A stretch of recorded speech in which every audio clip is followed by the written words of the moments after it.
Llegamos a ustedes gracias a la conexión de internet de Meshtel, de Futures Design y Faceta Gráfica.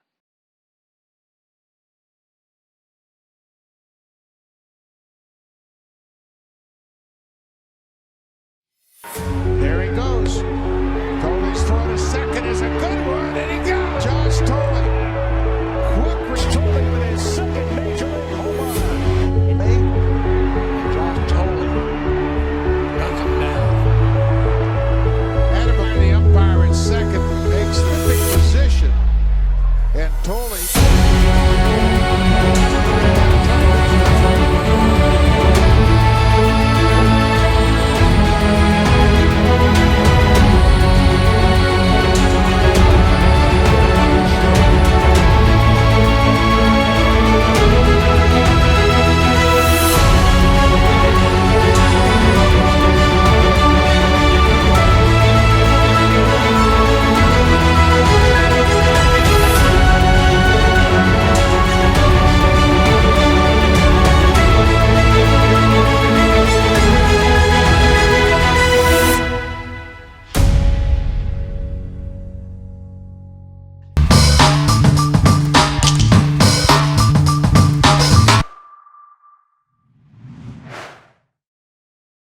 Seguimos emocionados por esta nueva etapa que estamos emprendiendo en The Beatwriter y hoy también esa emoción aumenta porque tenemos a un invitado muy especial. Solamente vino un año a la Liga Venezolana de Béisbol Profesional, pero vaya que causó impacto con los Leones del Caracas. Tiene además un nexo cercano con Venezuela, porque fue el receptor que recibió el primer juego sin hits ni carreras de los Mets de Nueva York, que lo logró Johan Santana. Hoy nuestro invitado es Josh Thole, a quien le damos la más cordial bienvenida a The Beatwriter, pero antes de comenzar la entrevista, me presento, yo soy Marcos Grunfeld, el anfitrión de este canal de YouTube, soy periodista deportivo de Venezuela y para mí es un placer que estén en sintonía con nosotros aquí a través de mi canal de YouTube. Llegamos a ustedes gracias a Meshtel y gracias a ellos vamos a hacer el enlace con Josh Thole vía Zoom para conversar un rato con él sobre cómo recuerda su experiencia en la Liga Venezolana de Béisbol Profesional. Antes de comenzar, quiero avisarles que por favor se suscriban a mi canal de YouTube, lo pueden hacer debajo de la pantalla del video, le dan al botón rojo de suscribirse, a la campanita que está al lado para que les lleguen las notificaciones cada vez que subamos un nuevo video. Y también se pueden suscribir a través de la plataforma de Patreon, www.patreon.com/TheBeatwriter. Ahí nos pueden apoyar para poder recibir beneficios y de esta manera contribuirnos a que esta comunidad crezca en The Beatwriter. Ahorita sí, gracias a Meshtel, vamos a hacer el enlace con Josh Thole a través de la plataforma Zoom. Él se encuentra en los Estados Unidos y bueno, hoy tuvo la oportunidad de conversar con nosotros. Vamos a esperar a que se conecte. Thank you, Josh, for accepting the invitation. It's a pleasure. I know that a lot of people, a lot of fans of Leones fans will be happy for this interview. I hope that you have good memories from Venezuela. Well, thank you for having me, Marcos. I have tremendous memories from my time in Venezuela. I wish I could have went back a few more times, to be honest. What Venezuela meant for you, Josh? It helped me grow as a player more than anything. The winning aspect of winter ball, that every pitch, every out counts, is what made it most important to me. And you learn how to play under pressure.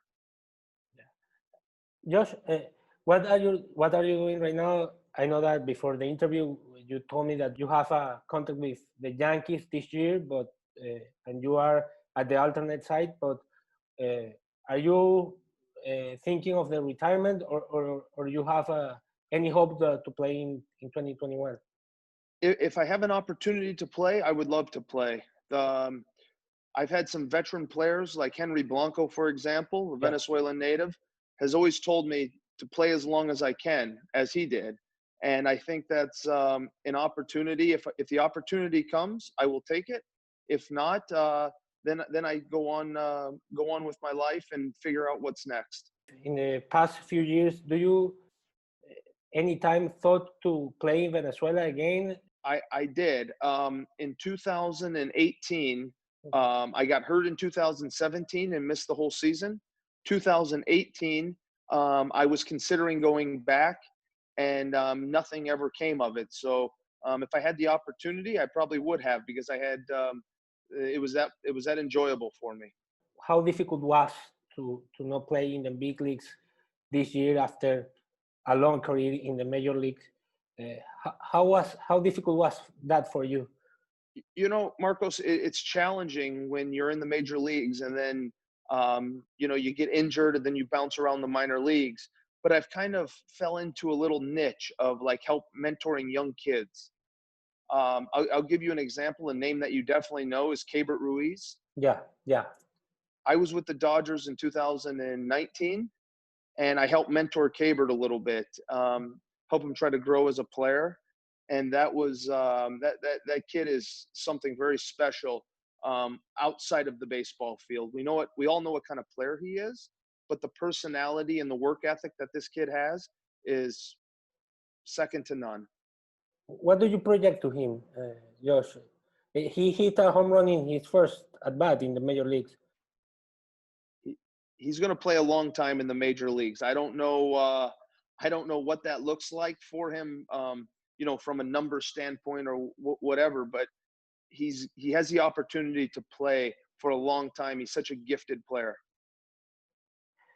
Josh, what was the first time that you heard about Venezuelan League? I know I read that, or I remember from your time here that you say that you talked with Francisco Rodriguez, and he told you about the league.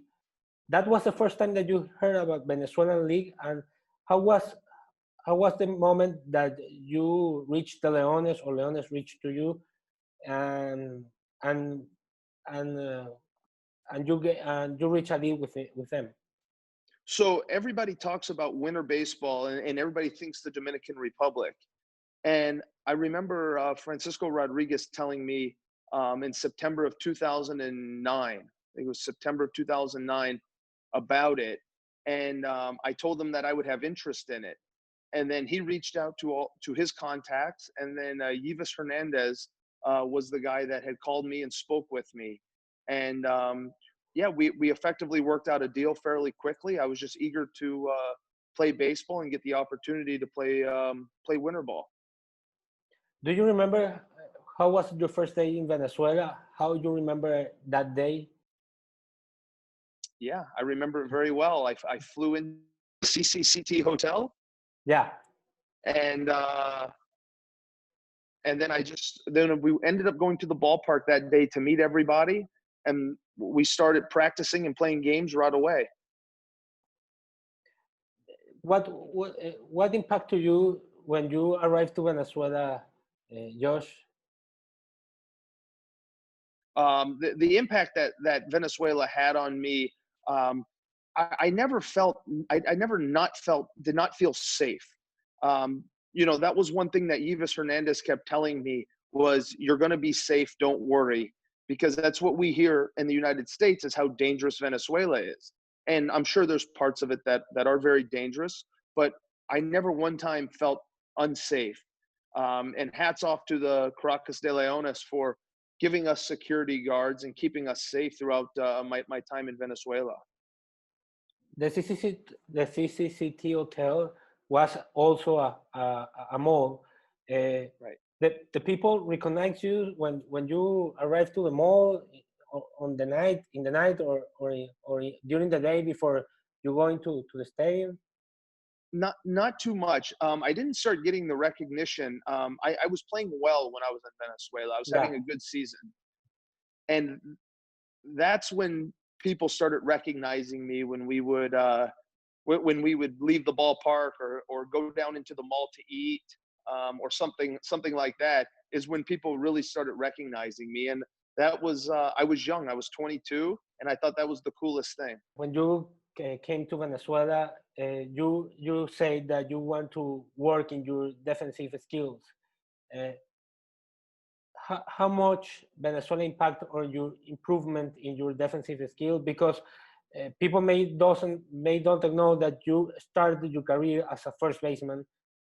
You play a few games as a catcher also on those years in minor leagues, but your career was as a first baseman, and you were making on those years your transition to catcher.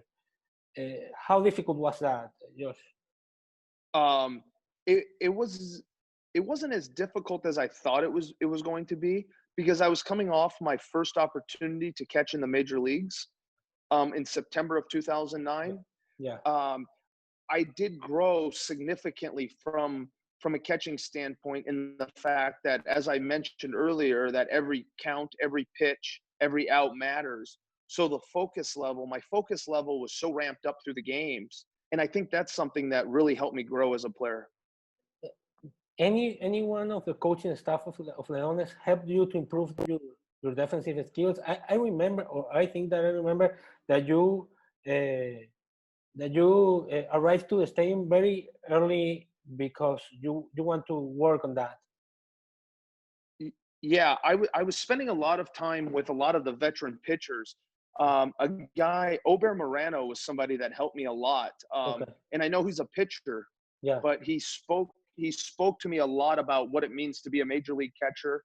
And I had that network to really help me with some of the veteran pitchers there, to really help me grow as a catcher. I think is what helped me jump it more than anything else. Any other coaches. I mean, Tony Armas Jr. was a tremendous help to me. A lot of the veteran pitchers just really helped me.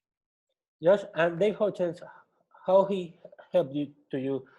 I don't remember if he was with Cleveland that year, or he was already with the Mets in 2009. I think he was with Cleveland at that time. Okay. But just having a baseball coach, like a manager that made you feel comfortable, especially in an environment that we're not used to, was a nice addition, to be able to have that ability to be able to go into his office and feel confident talking to him. For you, was difficult to feel comfortable in Venezuela, or took time to do that? No, the native players there made it so much easier for me. They made it was just such an opportunity where they just all took me under their wings and really took care of myself. John Jay, I think Matt Gamble was there for a little bit. You know,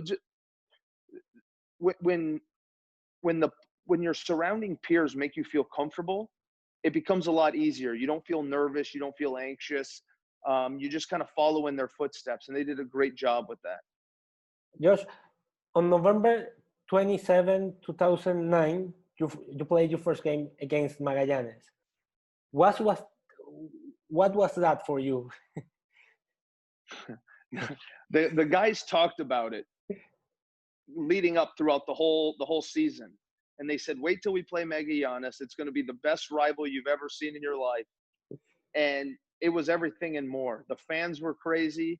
The intensity of the game was crazy. It was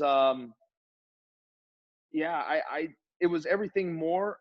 It was everything and more than I expected, to be honest with you. The passion that both fans and both teams show is exactly how the players described it.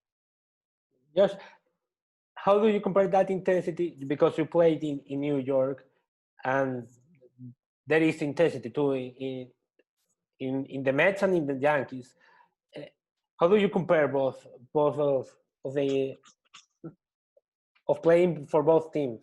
There's only one, Marcos. There's only one thing that I can compare it to, and that was in Toronto when I was with the Blue Jays. We were in the playoffs, and we played Texas in Game 5 in Toronto with the Jose Bautista bat flip.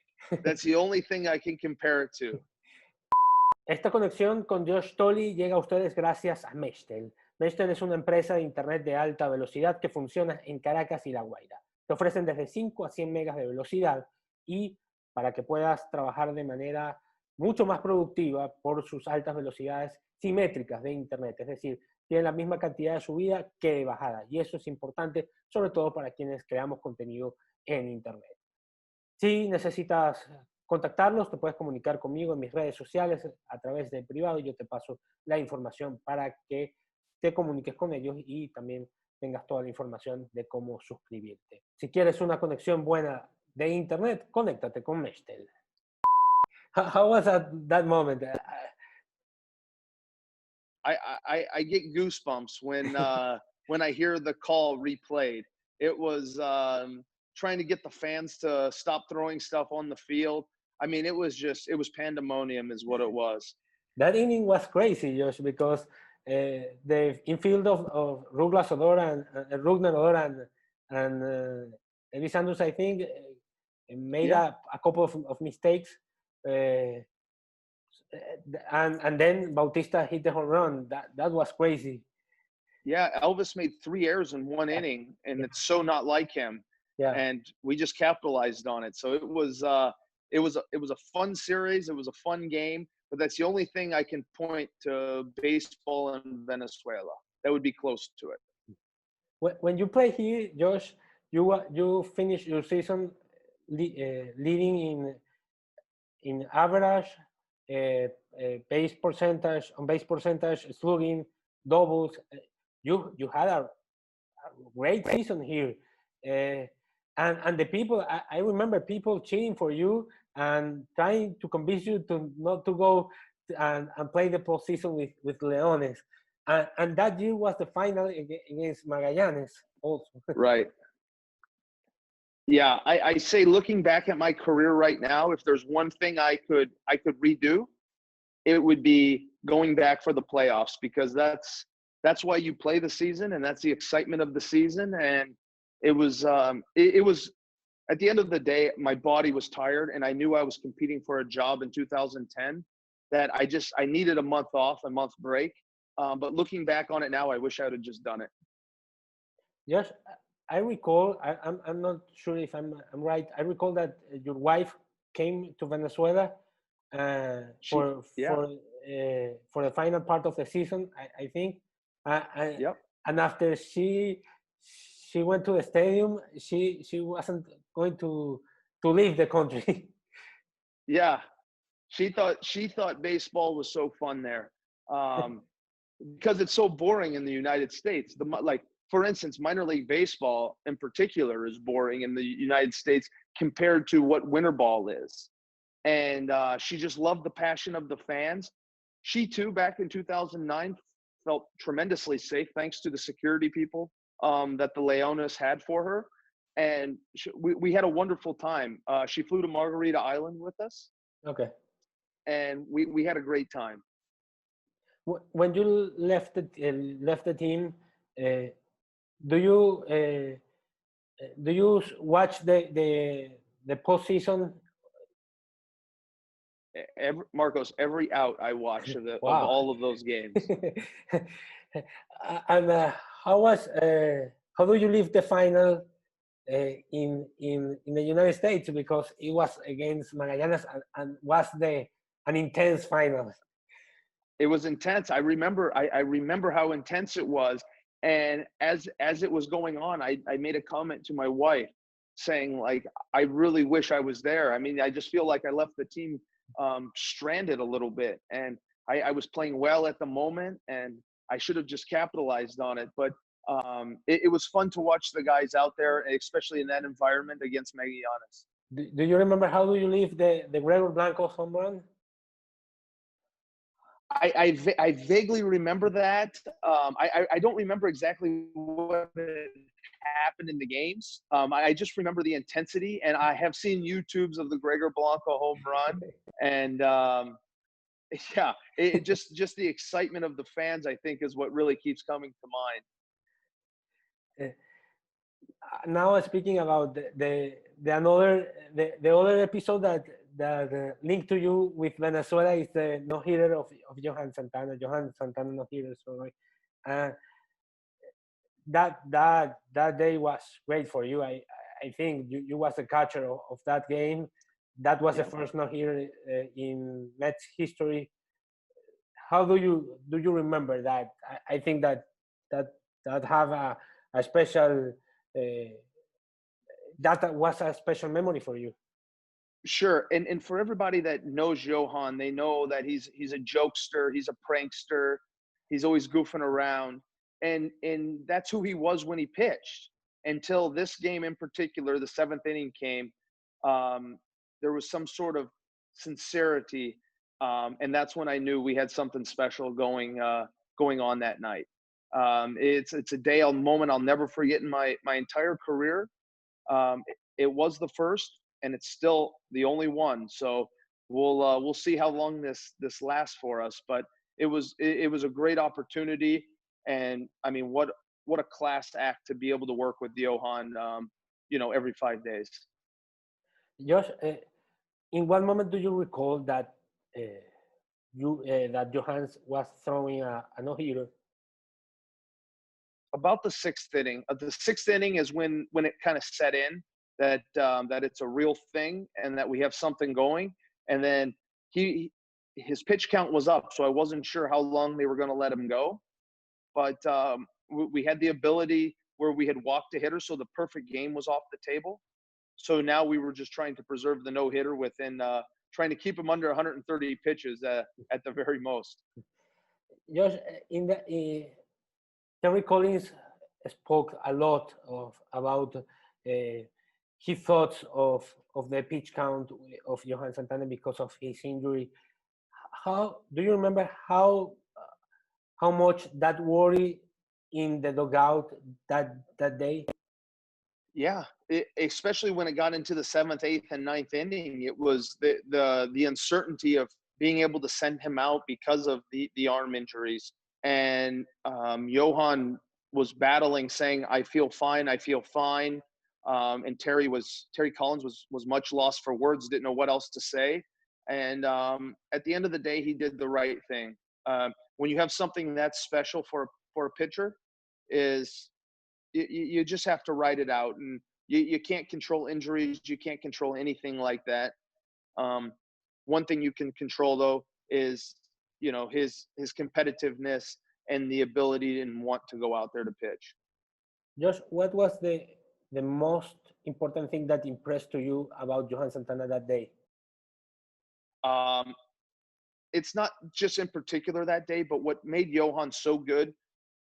In Minnesota, his changeup was so good, and he still had a great changeup, but his ability to pitch from one side of the plate to the other was spot on. And if I remember right, warming up before the game, he wasn't sure if he was going to get out of the second inning. Wow. He wasn't feeling that great. He wasn't his bullpen leading into the game was not that great, and of course that night he throws a no-hitter. After everything you went through in your transition to catcher from first baseman, what meant for you that game? Well, I mean, it's what every catcher dreams of, is being behind the plate for a no-hitter. And I was able to do it, less than 3 years into my major league career. And I think that was something that was, and there was a time in my career where I was getting ridiculed for game calling. And as a young catcher, I mean, that's just kind of the norm. But having the ability to have a no-hitter under your belt is something that you feel nobody can ever take away. And it's something that I'll be able to tell my kids. Josh, in the second inning, Johan walked to two hitters, and then he strike out Freeze, I think, and Tyler Adams. I think that inning was more difficult for Johan. Yeah, anytime. Yeah, it was. It was.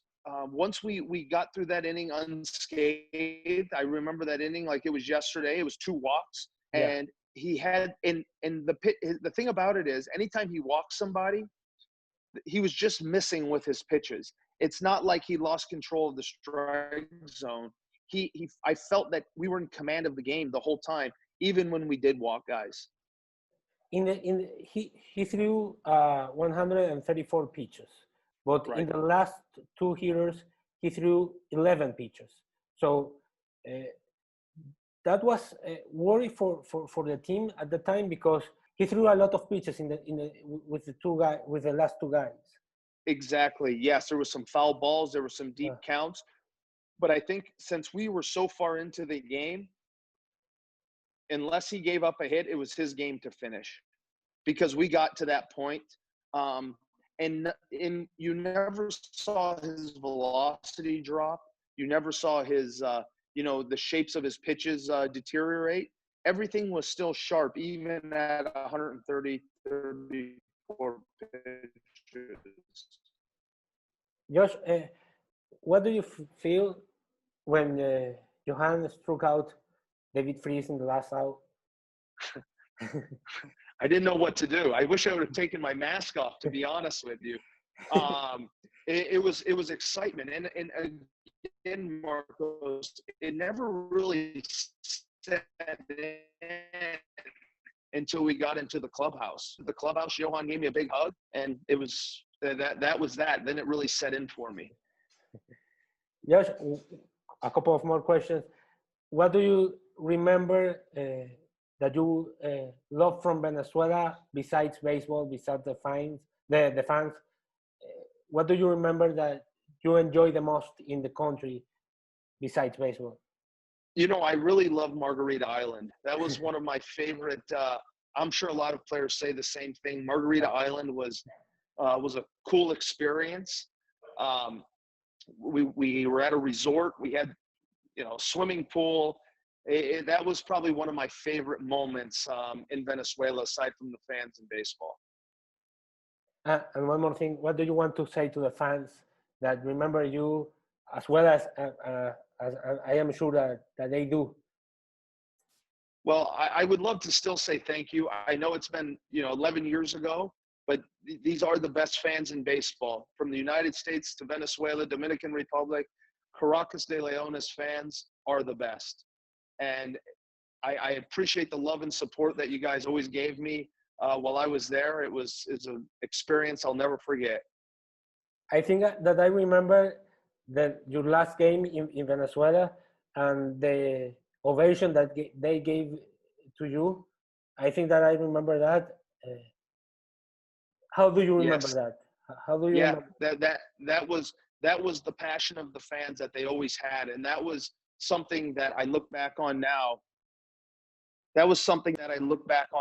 Wishing I had the opportunity to go back and play in the playoffs for the fans, because at the end of the day, that's what it's about. I hope that you have that chance. You are young. You are still young, Josh. I hope that you can accomplish that. Well, thank you. I had to wear a hat because I got a lot of gray hair now, so we'll see. Hopefully, a few more years. I think I'm older than you. I think. No, I don't know about that. I'm 34. I just turned 34. So. Oh, we are the same age. Yeah, we're the same age. I hope that you have the opportunity to come back, Josh, and you enjoy the opportunity to come back and enjoy the fans again. Well, thanks, Marcos. I hope I do too as well. Thank you, Josh. Thank you for accepting the invitation and for letting me to do this interview with you. Anytime, Marcos. I really did enjoy it. Ustedes escucharon ahorita a Josh Thole, ex receptor de los Leones del Caracas, de los Mets de Nueva York y de los Azulejos de Toronto. También estuvo firmado con los Yankees de Nueva York para esta temporada, pero no jugó en las Grandes Ligas. Se mantuvo en el sitio alterno de entrenamiento que habilitaron por el tema del COVID-19. Espero que hayan disfrutado de esta entrevista, que haya sido un bonito recuerdo para los fanáticos que tuvieron la oportunidad de verlo jugar. Sé que tuvo un impacto grande cuando jugó aquí en Venezuela. Yo estaba en mis primeros años jugando el béisbol acá en mi país y recuerdo perfectamente que tuvo un impacto bastante grande. Espero que lo hayan disfrutado. Si es así, les pido que por favor se suscriban al canal de YouTube. Lo pueden hacer debajo de la pantalla del video. Le dan al botón rojo de suscribirse, a la campanita que está al lado para que les lleguen las notificaciones cada vez que subamos un nuevo video. Y también que se suscriban a nuestra cuenta de Patreon, www.patreon.com/Beatwriter.